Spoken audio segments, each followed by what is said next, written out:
two accounts, but there's no real purpose behind why there's two accounts. It's just some stuff goes there, some stuff goes there. Well, that's what was happening with Aunt Dee Dee. She'd save up enough money to redo her bathroom, and then the kids would call, Aunt Dee Dee, I need money, and whoosh, the money's gone. And then she's left with nothing. So what we did was starting to give her money different accounts, right? We had a bathroom account, we had a car account, and don't worry, we had an Aunt Dee Dee account. I did tell her she couldn't give it all. But what do you think happens when the kids call in the Aunt Dee Dee account isn't full yet? Like, she's got to say no or not yet. And what do you think is going to happen when the kids hear no a few times? They might stop calling as much. They might start thinking through their purchases. Right? I think she bought the one kid a new car 3 times. So this Aunt Dee Dee issue was costing her about $20,000 a year of money that she really needed to pay her health bills, but also to put into her house, her car. And now the Aunt Dee Dee account is more about travel. So now she's traveling with them instead of just giving the money to them. Right? So one thing you can do today is have, instead of it all coming out of one account, you do one account for fixed expenses and another for miscellaneous. Okay? That way you see, okay, I have this amount set aside for my housing, my utilities, my bills are going to get paid. This is what I have left to play with. And mentally it helps us to separate them. Right? See? One warning, one disclosure I will say. When people, they hear me speak, they go, oh, I'm going to set up all this structure to my money, I'm going to go home and do it today, and they put all their savings aside. But then there's no money left for cash flow. So then they take all the money back out for the cash flow, and they give up on it. So when you start setting this up, it's so important to do it with somebody who's working with you, right? An advisor, a mentor, a coach, somebody who understands what your goals are, what you want to accomplish, so that you set it up properly, and you start saving at the right rate. Instead of being so aggressive, you get so excited, and then it just falls flat. That's not what I want to happen. So is it possible to set up these accounts when you don't have fixed income coming in? When you don't know when things are coming in? Yes, because it's all based on a percentage. So same thing with my business. I have it set up for my business money too. Okay, so you definitely can. And it helps so much more when, it almost helps better if you have inconsistent money coming in. Okay? So what's the next one? Let's talk about freedom. That was the big one when we went around the room. What's the opposite of freedom? Captivity. Slavery. Captivity. You feel trapped. And what happens when we feel trapped? Isolated. Resentful. A lot of negative emotions, right? Frightened, scared, fearful, stressed, anxious. And it's because we only can think of one option. Right? We have no choices. So for me, freedom means choice. Right? I had a woman who's in my Strong Retirement Club, and she's been through a series of unfortunate events, we'll say, okay, which led her into my office, and she's like, I feel so trapped, I can't breathe, I'm so stressed, I can't live this way. So I said, okay, the first thing we need to do is figure out your choices. So right away we found 3 choices, and she's like, she could take that breath, okay. But when we get into that mental state of that fear, it is so hard for us to realize all the choices we have. And when you think about it, we are all in exactly where we are today because of the choices we made in the past. And when you can accept that, it gives you the power back. Because now, what are the choices that are going to shape your future to be what you want it to be? That are going to dictate your future. Okay? So for me, with money, how do we figure out what choices you have? Well, my favorite thing to do is tracking. The women who track their money with me have the most success. Tracking. What does that mean? Well, it means on a monthly basis looking at your money. Your net worth, right? Your assets, your investments, your bank accounts, your savings. Which direction are they going in? And by how much each month? And then your liabilities, your debts, your mortgages. Which direction are they going in? Are they going in the right direction? But even more importantly, tracking your income and your expenses. Right? You track your income, you can really get clear on where am I making the most money? That's where be putting my time, money, and effort. And then your expenses. Because remember, everything's a choice. Everything you're spending money on is a choice. Nobody forced you to buy that big house. Nobody forced you to go on these vacations. Nobody forced you to get all this debt, right? These are all our choices with our money. Okay? So what are the choices? And it's really about opening your eyes up to, you might have a bleeding spot. A lot of women, we all have bleeding spots in our expenses. Well, we're spending money, we don't even realize how much we're spending there. The shoes. Right? Shoes, kids, technology, eating out, vacations, shopping, Amazon. Amazon should have its own category, right?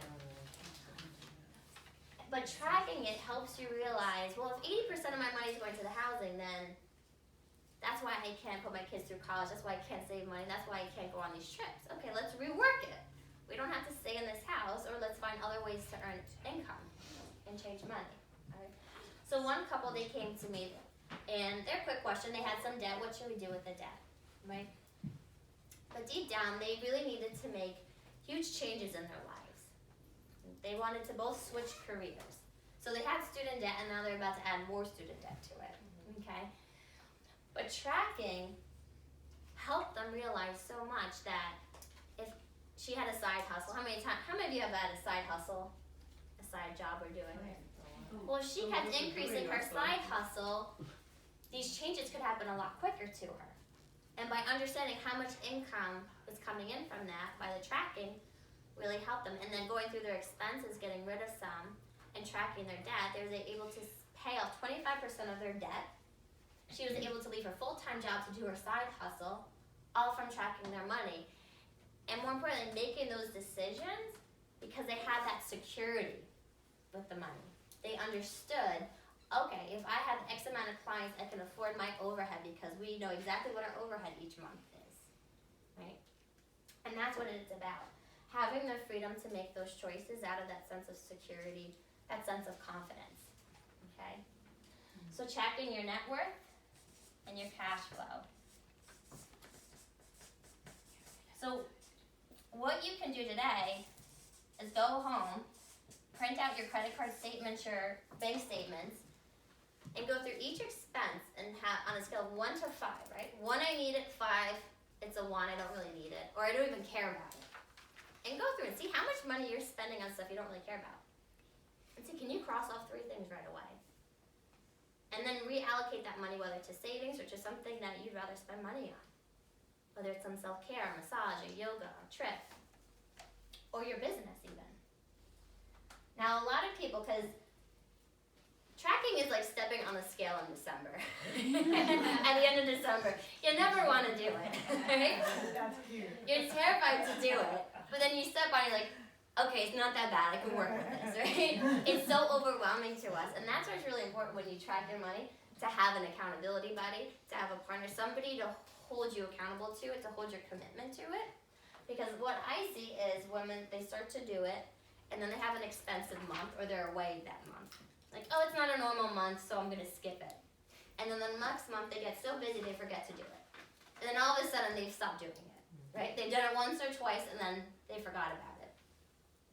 But that doesn't help us. That doesn't create real change. And I have to say, tracking for myself, my husband, it has helped us make so many big decisions in life, whether it's with our house or investments into our business, all these things, because we can see where we're headed, how much debt we're paying off each year, right, of our mortgage, how much savings we have each year. Okay, now we can make that big leap without it being so scary, without that fear of jeopardizing our future, okay? So let's go to the last one, security. What does security feel like? Secure. Secure. Comfort, Power. power, confidence, safe, Less stressful. peace. Yes, I was gonna say you can breathe. You can breathe, yes.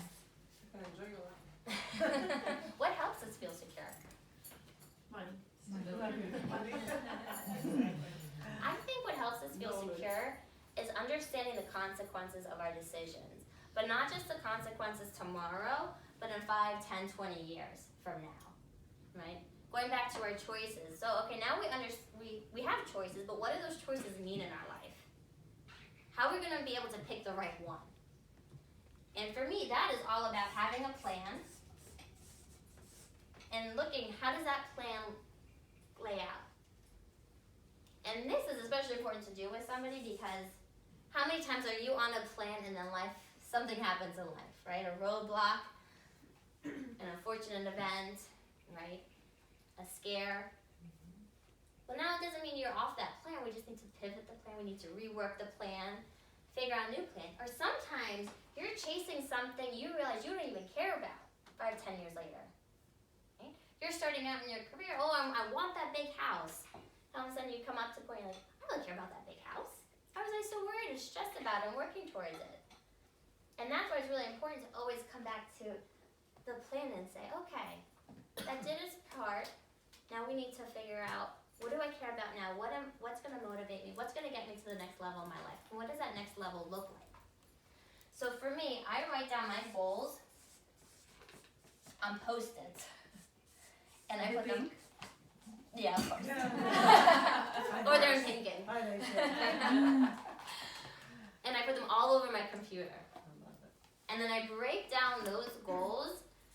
I mean, Lauren works with me, so she knows. We break it down to the quarter, to the month, to the hour of what I need to do to hit those goals. So that I know if I have this amount of phone calls, this amount of speaking things, this amount of book appearances, I'm going to hit those goals. Okay? And it's really important to understand, to gain clarity over what your goals are. Why are they important to you?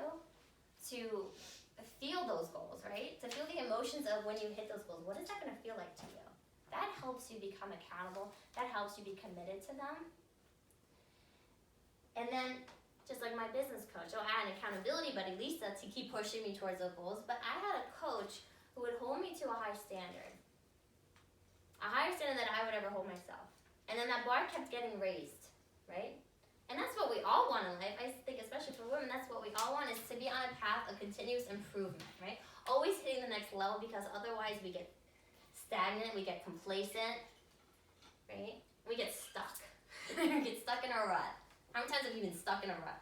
I was stuck in a rut for years when I started on this business, right? And that's why it's so important to have somebody there to coach you, to show you, to help guide you along, because things are going to come up, they're going to try and knock you down. But you need somebody there who's just that hand to keep pulling you back up, to keep showing you a new way to do things and a more efficient way to do things. And that's why I am for the women, especially the women in my retirement club. Our money needs to be as efficient as possible, especially in retirement. So we can stretch that money as far as we can. And we do that by giving the money purpose, and then we start to multitask the money. Imagine that, we've got multitask your money to ease your life. How can we give your money 3 to 4 purposes? To make your money working for you even better. Okay? But to give you an idea of security, so I think it is so important that we make a decision not out of fear. Because when we make a decision out of fear, do we get what we want? No, we do not. But how about when we make a decision out of security and confidence with our money? We feel pretty freaking good about it then, right? We have one woman, we'll call her Natalie. She's retired, loved retirement on every club, organization, charity board. But she got this job opportunity. It was only for 2 years. Nothing crazy. She'd make a few $100,000. Okay. So she came to us. What should I do with the job? That was her quick question. Well, the real issue was she had a fear of running out of money in retirement, right? Well, you said before, feeling that burden to her kids. Her kids lived across the United States. She only saw them so often. She said, what would that even look like if I ran out of money? So for her, we sat down. We looked at her plan. We compared the 2 scenarios side by side. And she could see it didn't make much of an impact with her money.